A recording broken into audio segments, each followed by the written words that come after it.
지금까지 여러분이나 저나 마음속에 하나 품고 있는 생각이 있는데, 어떻게 하면 믿음이 더 좋아질까? 어떻게 하면 큰 믿음을 가질까 하는 생각을 다 가지고 있을 것입니다. 오늘 성경에 보면은 베드로가 옥에 갇혔습니다. 헤롯 왕은 야고보를 잡아서 죽이자 예루살렘 시민들이 좋아하는 걸 보고 베드로까지 옥에 가두었습니다.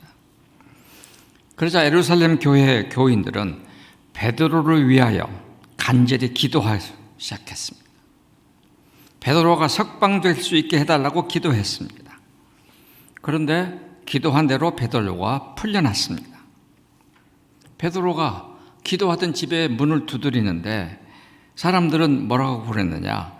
야, 베드로가 풀려나? 미쳤냐? 이랬어요. 여종이 계속해서 베드로가 풀려나서 지금 문을 두드리고 있다고 해도 뭐라고 했냐면은 천사가 왔을 거야. 그리고 정작 문을 열고 베드로가 눈앞에 나타나니까 놀랐다. 우리말 성경은 놀랐다 그랬는데, 여기에 쓰여진 이 놀랐다는 헬라어 단어는 엑시스테미라는 말인데, 말도 넘어져서 자빠질 정도로, 이런 뜻입니다. 정신을 잃고 넘어져 자빠질 정도로 놀랐다 했습니다. 저는 그 부분을 읽으면서 생각을 했습니다. 베드로 석방을 위해서 사람들이 기도 시간에 기도하러 모였습니다. 다 모였습니다.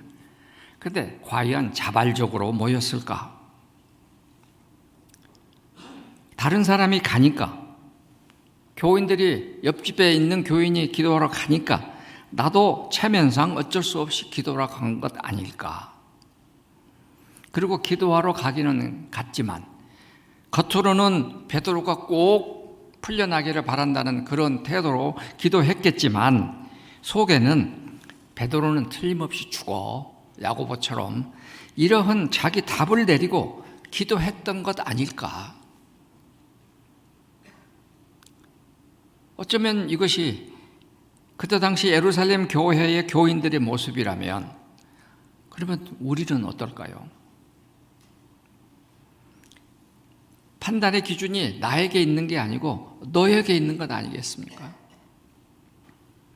제2차 세계대전을 일으킨 히틀러의 명령대로 유대인들 600만 명을 죽인 이 아히히만이라는 사람, 그 사람이 전쟁 후에 이 아르헨티나로 도망갔다가 1961년에 붙들렸습니다.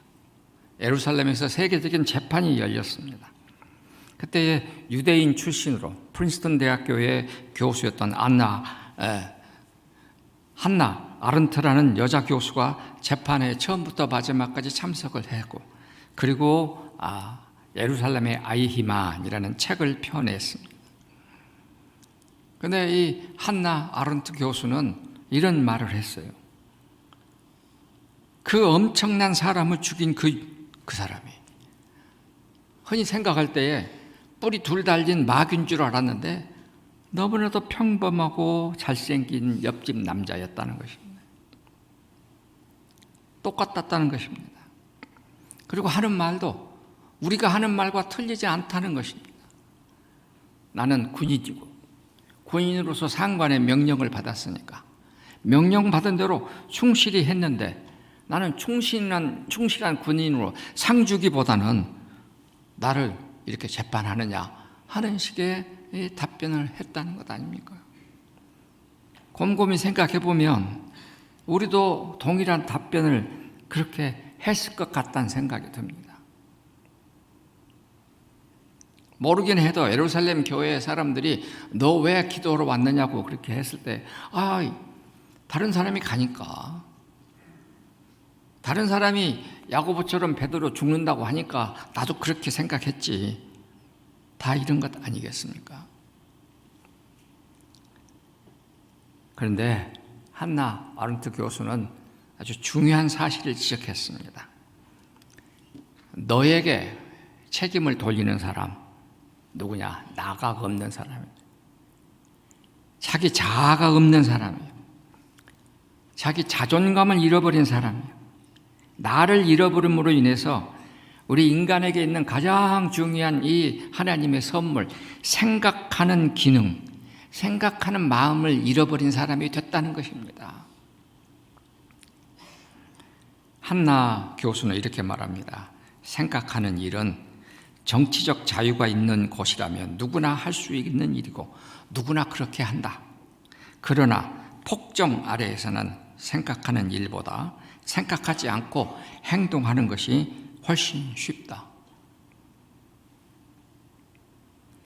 한나 교수는 이러한 태도를 평범이라고 그랬어요. 평범하다.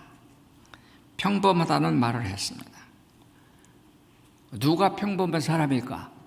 생각 없이 살아가는 사람. 생각 없이 미안하지만 신앙생활하는 사람. 생각 없이 그냥 교회에 다니는 사람들. 그래서 이렇게 살아가는 것이 남들이 다 그렇게 하니까 나도 그렇게 했는데 하면서 생각하는 사람. 이것을 평범한 사람, 평범한 신앙인이라고 말할 수 있을 것이고, 여기 말하는 이 평범함이라는 이 영어의 banality라는 이 말의 단의 뜻은 무슨 뜻이냐면 지지리도 못난 찌질한 사람이란 뜻입니다. 지지리도 못난 찌질한 사람, 시시한 사람, 이런 뜻입니다. 여러분, 우리 한국 교회가 현재 한국 사회로부터서 상당히 많이 손가락질을 받는데 핵심은 뭐겠습니까? 너네들은 우리보다 다를 줄 알았는데 똑같구만. 우리 교회를 향하여 지금 하는 말이 속에서 아유, 지지리도 못난 사람들, 이런 생각을 지금 가지고 있다는 것 아닙니까? 에덴 동산의 아담의 범죄의 출발은 뭡니까? 사단이 의심을 심어주었습니다. 의심이 있자 아담은 생각이 멈췄습니다. 생각은 멈추고, 그리고 하나님께 대해서 나를 속여, 하나님이 나를 속이다니 하면서 분노가 일어났고, 분노가 커지니까 하나님마저 버리게 될 것 아니겠습니까? 나중에 하나님이 아담을 불러놓고 왜 그랬느냐라고 재판같이 이렇게 따지고 있으니까 하는 말이 뭡니까? 사단이 시켜서 했습니다. 아니, 아내가 주워서 먹었습니다. 이런 생각, 이렇게 말한 것 아닙니까? 생각하기를 잃어버린 사람, 이런 사람을 성경은 뭐라고 말하느냐? 어리석은 자라 그랬어요. 나를 잃어버리고 살아가는 사람들, 어리석은 자, 어리석은 자라 그러는데, 우리말은 이건 어리석다라고 하는 뜻인데 헬라말 원어에 보면은요, 모론이라는 말은 영어에도 그대로 있는데 완전히 백치, 텅 빈 사람, 이런 뜻입니다. 어리석은 자가 되면 하나님이 보이지 않습니다. 그래서 성경은 이렇게 말합니다. 그의 교만한 얼굴로 말하기를 여호와께서 이를 감찰하시지 아니하신다 하여 그의 모든 사상에 하나님이 없다 하는도다. 이게 어리석은 사람이고, 이게 생각 없는 사람이고, 이게 바로 성경은 죄인, 악인이라고 했습니다. 우리가 마음을 잃어버린다. 사람이 자기 마음을 잃어버렸다. 이 마음이라는 것이 뭘까요? 하나님은 이렇게 말씀했습니다. 하나님, 그 하나님은 그들의 마음을 지으시고 그들의 하는 일을 굽어 살피시는도다. 시편 33편 15절. 우리의 마음이라는 것도 하나님의 창조물입니다. 하나님은 우리의 마음을 통해서 우리와 만나시는 분입니다. 예레미야는 인간의 영혼을 지으신 하나님, 우리 마음을 보통 영혼, 푸시케라고 부르는 그 영혼이란 뜻입니다. 스가랴서는 하늘을 펴시며 땅에 터를 세우시고 사람 안에 심령을 지으신 하나님, 스가랴 12장 2절에 그렇게 분명하게 말했습니다. 하나님은 천지 만물을 창조하시고 천지 만물을 인간에게 맡기시면서 이걸 다스릴 수 있는 마음을 주셨습니다.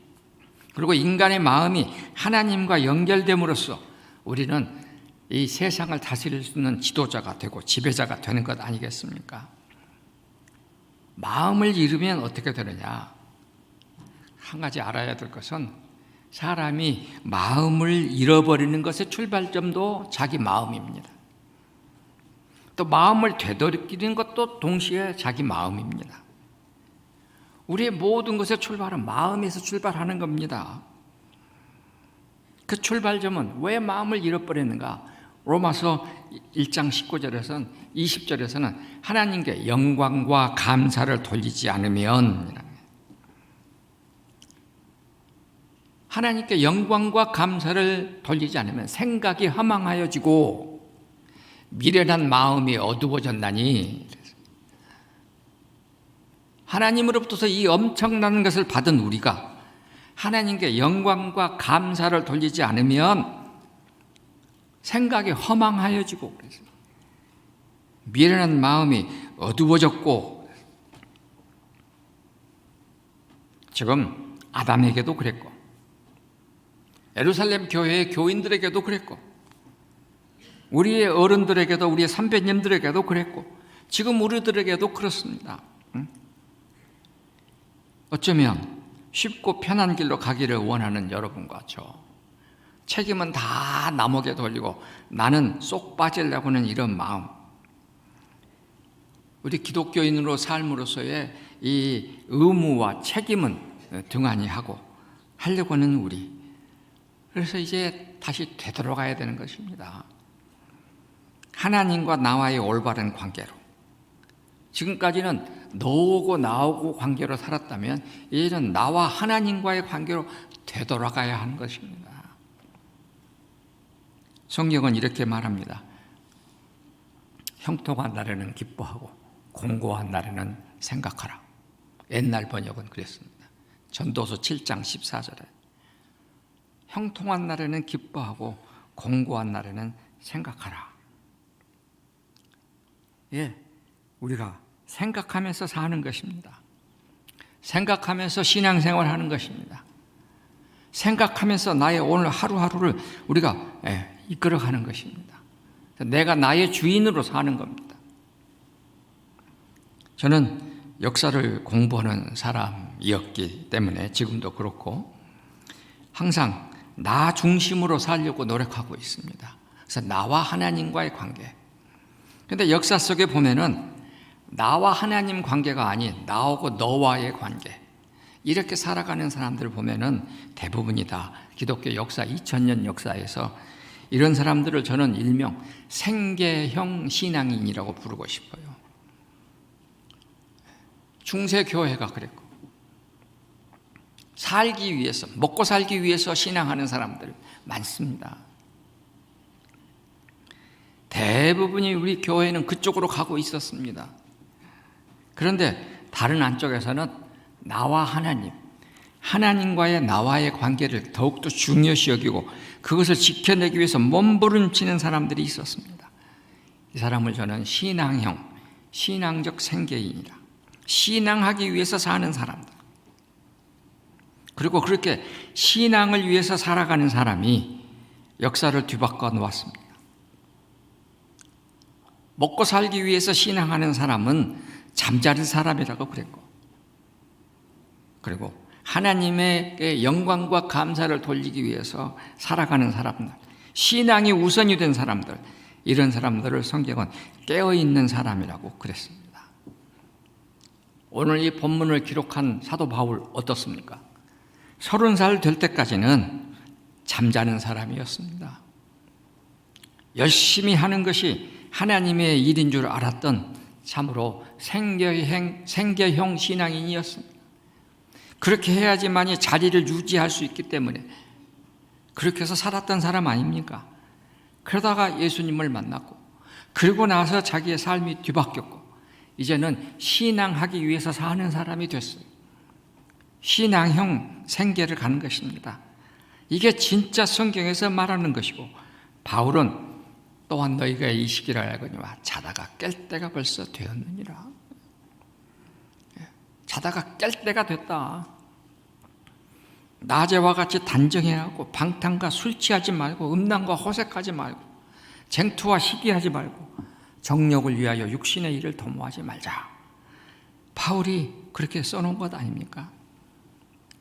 바울이 쓴 이 로마서의 말씀 속에서 잠자다, 자다가 깰 때다, 이 자다는 말, 헬라말 원어가 히프노스인데 이 단어에서 나온 말이 우리가 영어의 최면이라는 단어가 나왔습니다. 똑같습니다. 스펠링도 히프노시스. 잠자는 사람은 최면 걸린 사람입니다. 최면은 어떻습니까? 여러분 알죠? 옆에서 시킨 대로 하는 사람 아닙니까? 그래서 바울은 말하는 것입니다. 자다가 깰 때가 됐다. 나가 누구인가를 알고 나 마음을 되찾고 나와 하나님과의 관계 속에서 살아가야 된다. 로마서에 보면은 하나님께 영광과 감사를 돌리지 않는 사람들이 세 가지 것을 잃어버렸다고 말하고 있어요. 24절에 우상 숭배하는 사람들, 뭐라고 말하느냐? 마음의 정욕대로 살아가는 사람. 26절에 동성애하는 사람들, 27절 미련한 마음이 어두운 마음으로 살아가는 사람이라고 그랬어요. 28절에 나오는 상실한 마음대로 살아가는 사람들, 마음을 잃어버린 사람들, 잠자는 사람들, 남이 시킨 대로 하는 사람들, 항상 이 주체가 다른 사람인 사람들, 이런 사람들은 마음을 잃어버린 사람이라는 것입니다. 성 어거스틴 430년에서 354년에 태어나서 430년까지 살았던 위대한 우리 기독교의 대스승입니다. 당시 밀라도에 있는 로마의 황제의 문서 작성관이었습니다. 국립수사학대학교 교수였습니다. 아프리카에 있는 식민지의 촌놈으로 태어나서 거기까지 올라갔으니까 최대로 출세했던 사람이에요. 그런데 어느 날 가슴이 아프기 시작했고 휴가를 내고 알프스 산속에 들어가서 휴식을 하고 있는데 음성이 들렸습니다. 책을 들어서 읽어라. 그 소리를 듣고 책을 폈는데 오늘 이 말씀이 나온 겁니다. 또한 너희가 이 시기를 알거니와 자다가 깰 때가 벌써 되었느니라.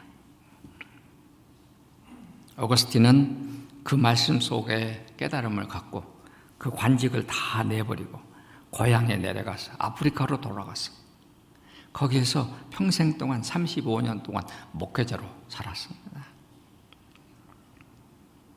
가만히 생각해 보십시오, 여러분. 오늘 우리 시대에 우리 한국 교회를, 아니 우리 기독교 2000년 역사를 유대교로부터서 지켜온 사람들이 누굽니까?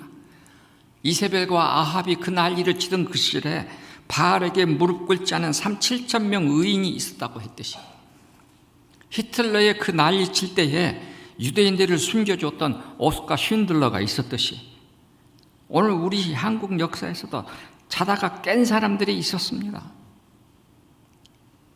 깨어있는 사람들이 있었습니다. 선교사님 한 분이 계셨습니다.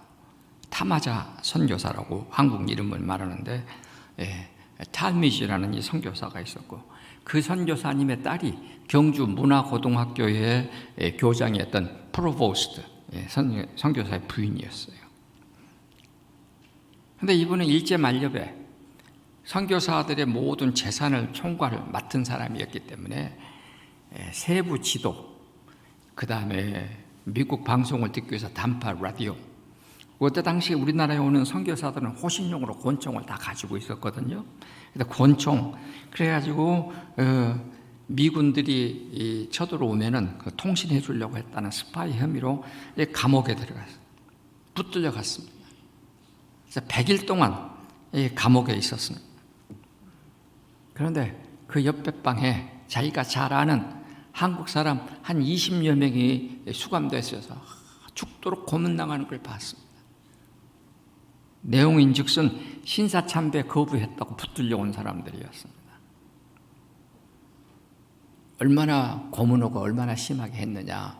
이 선교사의 일기에 감옥 일기라는 프리즌 다이어리라는 것이 있는데 거기에 정확하게 써놨어요. 붙들려 온 사람들의 양손과 양발을 이렇게 묶어서 몸이 이렇게 활처럼 만들어 놓고 거기다가 입에다가 주전자로 물 붓고 그러면서 뭐라고 했느냐? 그 고문했던 사람들이 세례 받으라 그랬다.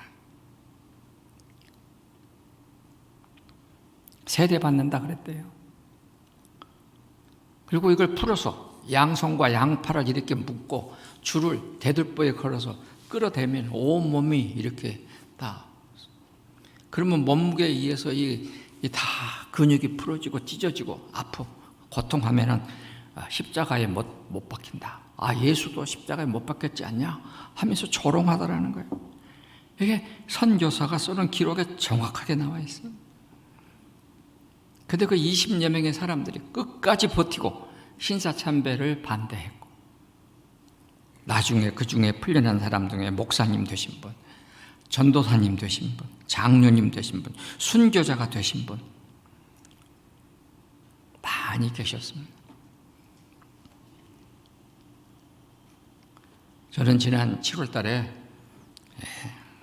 저희 대학에서 하는 로마서 성경 공부에 참석했던 한 26명의 사람과 함께 독일에 있는 루터의 발자취를 따라서 10일 동안 성지 순례 여행을 했습니다. 루터가 태어난 집, 나중에 죽은 집, 세례받은 교회, 재판받은 장소 할 것 없이 다 둘러보았습니다. 왜 이 루터라는 사람이 그 독일의 북부 산악지방에 있는 광산촌의 광부의 아들로 태어난 참으로 별 볼 일 없던 이 사람의 아들이 당시 이태리의 여러분이 아는 피렌체의 메디치 가문의 둘째 아들이 로마의 교황 레오 10세입니다. 그 교황 레오 10세를 이겨내고 그리고 종교개혁을 이루게 했을까? 핵심은 이렇습니다. 루터의 아버지는 당시 1517년이 종교개혁이니까 한 100여 년 전부터 시작했던 공동생활 형제회라고 하는 곳에 가입을 했습니다. 로마는요, 당시 중세 카톨릭은 평신도들에게 1100년부터 성경을 들고 다니지도 못하게 했고 성경을 휴대하지도 못하고 그리고 성경을 읽을 수도 없게 했고 성경을 설교하지도 못하게 했고 성경을 회람시키지도 못하게 금했습니다. 그런데 이분들은 성경을 독일어로 번역을 해서 인쇄해가지고 자기들이 읽고 자녀들에게 읽히고 그리고 교리를 배우는 것이 아니라 성경을 가르쳐주고 그래서 그런 학교를 만들고 뿐만 아니라 나환자들이 있는 곳에 가서 나환자들을 돌봐주고 그 나환자들의 자녀들을 데리고 와서 교육시키고 하는 이러한 공동체를 만들었습니다. 루터의 어머니, 아버지가 다 그런 데 가입했던 집안의 사람들이었습니다. 당신은 로마 교회가 운영하는 이 주교청에서 운영하는 학교를 다니면 거기서 똑똑하면 뽑아서 주교청의 직원이 되고 나중에 이 재판소의 직원이 되고 행정관세의 직원이 되고 이게 지금 중세 1000년 동안에 했던 이 관례예요. 그런데 루터의 아버지 어머니가 루터를 그런 학교에 보냈다는 것은 뭘 의미합니까? 나는 세상적인 출세하는 길로 우리 아들을 보내지 않겠다 하는 선언과 같은 겁니다. 그렇게 부모로부터 교육받은 루터였기 때문에 지금 무엇이 옳고 그른가를 깨닫게 됐고 그래서 개혁을 해낸 것 아니겠습니까?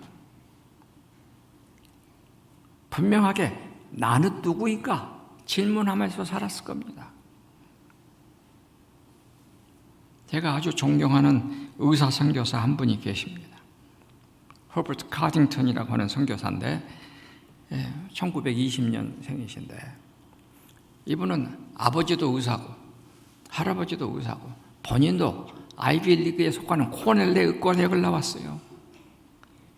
그리고서 1948년에 곧바로 한국으로 선교사가 왔고 그리고 올 때 한국에 결핵 환자가 많다는 걸 알고 결핵 환자 찍을 수 있는 엑스레이 기계를, 그 옛날 기계 이만한 긴 거, 그걸 가지고 와서 거실에다가 놓고 환자들 치료해주고. 그 사모님은 저한테 그래요. We have no privacy. 그 정도로 한국 사람들의 아픔을 돌봐주었습니다. 1956년 어느 날 결핵병동에 가셨는데 환자 하나가 속에서 이 객담이 올라와가지고 기도를 막아서 이렇게 지금 숨을 못 쉬고 버르르 떨면서 죽어가니까 이 젊은 의사 선교사가 그 환자의 입에다가 자기 입을 대고 결핵균이 득식을 하는 그 객담, 혈담을 입으로 뽑아내서 숨을 트게 해주고 살게 했다. 그걸 보고 있던 한국인 여자 의사가 놀러 뒤로 자빠졌습니다. 뒤로 자빠졌어요. 이건 제가 하는 말이 아니라 그 여자 의사가 써놓은 이 책에 있는 말입니다. 카딩턴 원장은 미국 사람이라도 비계산적이고 비계획적인 분이다. 비사무적이라는 약점을 감싸고도 남을 만큼 인간에 대한 따뜻한 애정을 가진 사람이다. 모든 것을 주고도 아까워하지 않았고 그보다도 가진 것이 없어서 더 줄 수 없음을 안타까워하는 사람이다. 그에게서 미국 사람이란 우월감을 찾아볼 수도 없다. 환자들의 사정이 어렵다고 생각되면 약에서부터 구호양고까지, 거기에다가 자기 용돈까지 주머니에서 꺼내주곤 한다. 한 번은 이렇게 손 벌리게 해서 한국 사람 거지 근성 키우지 마세요 라고 대들었더니 그 사람들 지금 배고픕니다 라고 한다. 나도 그 사람들 중에 배고픈 사람이 있다는 것을 알고 있었기 때문에 더 이상 말을 하지 못했다. 저는 그 어르신 의사 선생님을 잘 알고 제 마음속에 항상 신앙의 대선배 중에 한 분으로 모시고 있습니다. 그분의 마지막까지도 같이 했었습니다. 아무도 가지 않는 결핵병동. 저도 그래서 교회 청년회 회장일 때에 수요 예배 끝나면 우리 청년회 임원들 데리고 자원자해서 결핵병동에 가서 찬송 드리고 기도하고 하는 그런 보이지 않는 일을 한 몇 년 했습니다. 하루는 낮이 됐어요. 그래서 낮이 돼서 갔는데 마침 원장님이 결핵병동에 계시더라고요. 인사하고 같이 참 우리 나무젓가락같이 빼빼마른 환자들의 침대에 누워 있는데 한 사람 한 사람을 위해서 기도하면서 찬송 부르고 그렇게 신방을 위로를 했습니다. 한 환자분에게 이렇게 손잡아주고 기도를 했는데 끝나고 나니까 원장님이 이렇게 죽었습니다.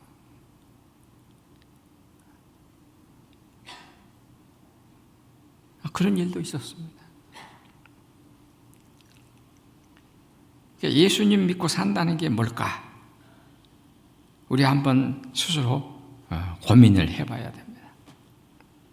여러분들이 잘 알고 있는 우리 한국교회의 위대한 스승 중에 한 분인 전영창 목사님, 그리고 부산 복음병원의 장기려 박사님 잘 알죠.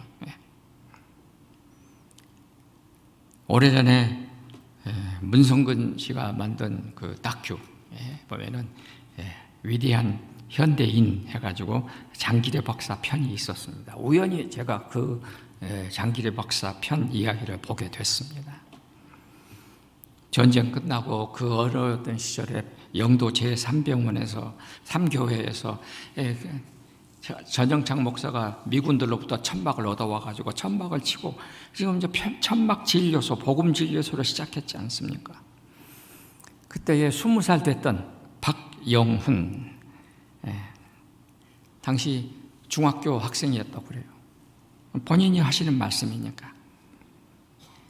그래서 이 전기불도 없으니까 손전등으로 비춰가면서 선풍기는 고사하고 환자 수술을 했는데 수술이 다 끝나갈 쯤 되니까 원장님이 자기를 보고 자네도 나처럼 살아 그랬다.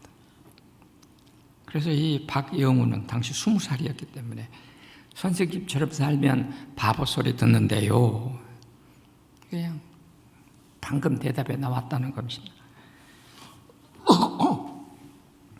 그랬더니 장기려 박사님이 대답을 안 하고 수술을 다 마무리 짓고 그날 하루 일과가 다 끝나고 집으로 가려는 참에 오라고 해서 갔더니 하시는 말씀이 이 사람아, 사람이 한평생 살고 바보 소리 들으면 잘 산 거야 했다는 거예요.